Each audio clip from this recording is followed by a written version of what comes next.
size. You need to come on down. You got too many. You don't need an army to take out your enemy. All you need is a big God, and we have a big God that we serve. I'd like to thank you all for being out here today. We just want to go into the Word. We're not going to prolong the time. We're not going to hold you long. In Jesus' name, we're going to go to, turn our Bibles to John, St. John, the 6th chapter. And we're going to talk about Jesus. We're going to talk about the multitude and the crowd and the miracle that Jesus performed. Because Jesus is in the miracle business. Jesus can do anything but fail. Everything but fail, as long as you believe. We're going to touch on a few scriptures because I want to start off here, but we're going to end up in another place. So, Jesus, the miracle working Son of Man, Son of God. Amen. We're going to start with verse 1. It says, after these things, Jesus went over to the Sea of Galilee, which is in the Sea of Tiberias. And a great multitude followed him, because they saw his miracles, which he did on them that were diseased. Now this multitude began to follow Jesus. Why? Because of the miracles that he did. He cast out demons. Their bodies were healed of sicknesses and diseases. Lepers were literally healed miraculously. And you know the spirit of leprosy, the disease of leprosy, that was a detrimental killing disease. There was no turning back from that disease. You got that disease, you were going to die. They literally put you out of the camp, you were going to die. Jesus was going about through the different towns and different cities and different places performing miracles. And the people, they were so intrigued because they had never seen these type of miracles in such a long, vast period of time. So therefore they were very intrigued and very curious as who is this man that calls himself Jesus? Who is this man that's working these type of miracles? Who is this man that demons are even subject to his command? So they began to follow him in great multitude, in great masses, because they saw something different than what they were seeing in the Sadducees and the Pharisees and the scribes. They saw something different than what they were seeing going on in the temple. So here these people followed him. And verse 3 says, and Jesus went up into a mountain, and there he sat with his disciples. And the Passover feast of the Jews was nigh. When Jesus then lifted up his eyes and saw a great company come unto him, he said unto Philip, whence shall we buy bread that these may eat? So therefore Jesus saw this great multitude that had followed him into the mountain, that he had ministered to, that he had prayed for, and then his heart began to get concerned about the people. What are they going to eat? What are you going to feed them? And here's what the disciples said back to him.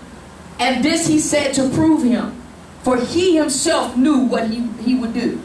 Philip answered him, 200 pennyworth of bread is not sufficient for them, that every one of them may take a little. One of his disciples, Andrew, Simon Peter's brother, said unto him, okay, we're going to stop right there. We're going to go back, because I wanted you to understand what pennies worth mean. 200 pennies worth. And that day, 200 pennies worth was basically what they said is just $40. So basically what Philip was telling Jesus, we only have $40 right now. We don't have enough money to go out and get food and provide for these people because we don't have enough. We may be able to feed a few, but we can't feed all of these people, Jesus. It is so many people. How in the world are we going to feed them? So why are you asking us concerning these people? Send them home. Send them home. But Jesus was concerned, if I send them home in the lateness of the hour, and they've been out here under the sun, they've been out here, they may faint in the way. They may not even be able to make it home because they have not eaten, because they're tired. And they need to be filled with some food. Jesus has already given them the spiritual food that they need. Now he's concerned about their natural welfare. So God is not just concerned about your spiritual aspect, but he's actually concerned about every part of your being. He's concerned about you naturally, and he's concerned about you spiritually. So this is what Jesus is trying to speak to the disciples, to try to get them. Don't be just, I want you to be concerned about the entire man. The spirit, the soul, and the body. Okay? So don't just get one track, one-sided. Spiritually, you might be dead. God said, build them up in the area of spirituality. Now, over here, now you're lacking in finances. I need you to build them up. I need you to teach them how to be prosperous. And now you're lacking because your body is going through turmoil and going through sickness and disease. I need you now to get them healed. So I need the full body working together for the whole man. And verse 8 says, one of his disciples, Andrew, Simon Peter's brother, said unto him, there was a lad which has 5 barley loaves and 2 small fishes, but what are they among so many? So here Simon Peter said, we have a young lad that have food, but it's only enough for a few. It's not enough for 5,000. As we read along down into the text, we'll see that there were 5,000 men alone in this multitude, not counting the women, not counting the children, not counting the single people, not counting all of them. So if you got 5,000 men, how in the world are we going to feed them with $40 that we have amongst ourselves? And then how are we going to feed them with just a little lunch that we found in the midst of the crowd that the young lad gave and said, you know, hey, if you need my food, you can go ahead and take it, Jesus.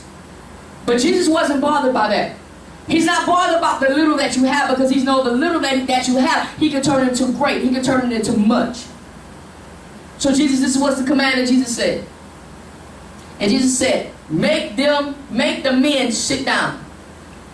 Now there was much grass in the place, so the men sat down in number, like I said, about 5,000. And Jesus took the loaves, and when he had given thanks, he distributed to the disciples, and the disciples to them that were sat down, and likewise of the fishes and much of they would. So therefore Jesus said, now give a command, have them sit down, and then bring me the lunch. Bring me the 5 barley loaves and bring me the 2 fish. So therefore they obeyed the instructions. And a lot of times as believers, we have to obey the instructions of the Lord. It don't matter what it look like. It don't matter if it seems like it's not enough. If God said give, you need to give. If God said go, you need to go. Why? Because he's the one that knows the ending from the beginning. He knows the process and how he's going to work this thing out. He's trying to build their faith. Don't you be worried about what you got in your hand. Don't be worried about what's around you, because as a matter of fact, I'm going to use exactly what you have in your hand. What you have in your hand is the door open for your miracle. All you need to know how to do is position yourself. All you need to know how to do is how to speak to what you have in your hand. He asked Moses, what do you have in your hand? All he had was a staff. But what did Moses do with that staff? Moses rose that staff. He struck the Red Sea and the sea parted. Why? At his word. Why? Because he believed God. Jesus, all he had was a little small lunch. And he had to feed 5,000 people. Plus women and children. How was he going to do this? By believing and trusting in God. So in this hour, in this time, it doesn't matter what it look like. It don't matter what it sound like. It don't matter how you feel. You got to understand, it's all about in how you speak according to what God has placed in your hand. God has placed, may have given you small, maybe give you little. But with that little, if you believe God and have faith in God, God can turn that little into much. So it doesn't matter. Jesus said, I'm not worried about this crowd. My hope and my faith is in what I see the Father doing. There's no lack in heaven. So therefore there's no lack in me. Because I'm made of the Father. His substance is in me. His mind is in me. Everything that he has, his breath is in me. So therefore I'm not concerned about the 5 loaves. Give it to me. Give it to me. But you have them sit down so that they can be orderly. Orderly. So they can sit down and they can be able to receive what I'm getting ready to do concerning the situation. So here we are in verse 11. And Jesus took the loaves, and when he had given thanks, he distributed, like he said, to the disciples. And the disciples to them that were set down, and likewise of the fishes as much as they would.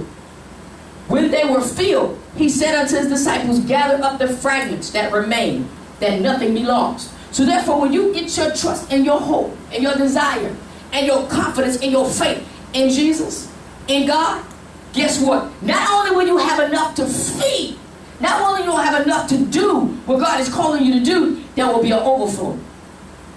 There will be an overflow.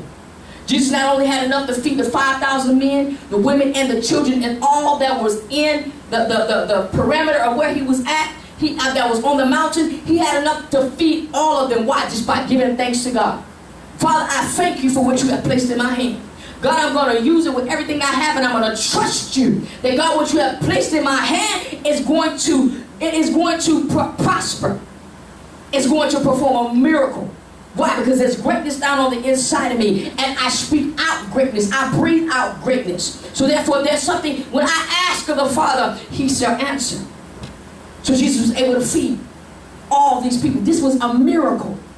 How do you get enough food out of 5 barley loaves and 2 fish?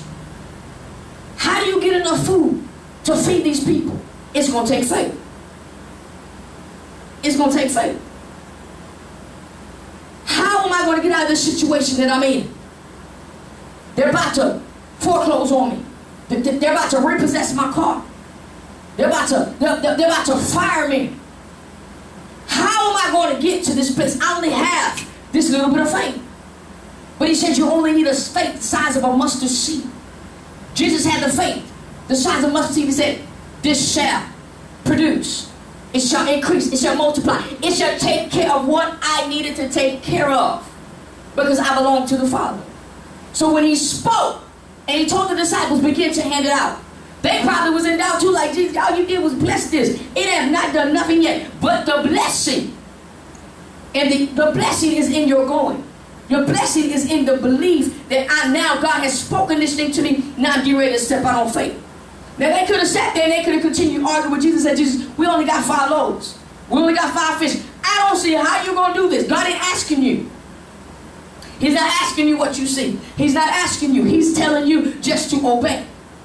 Start the ministry. Well, I don't see nothing. I don't understand how we're going to do it. We don't have no people. I didn't ask you all that. You're trying to jump down somewhere when I didn't even tell you to. All I told you to do was do it. So now, as we're walking along, here are the disciples. Now he's saying, go, feed them. I've already broke the bread. I've already blessed it now. Now you proceed. Go out. And as they begin to step out at Jesus' word, the fish began to multiply. Everywhere they went, multiplication. The fish, the loaves began to multiply until everybody was satisfied. Everybody was full.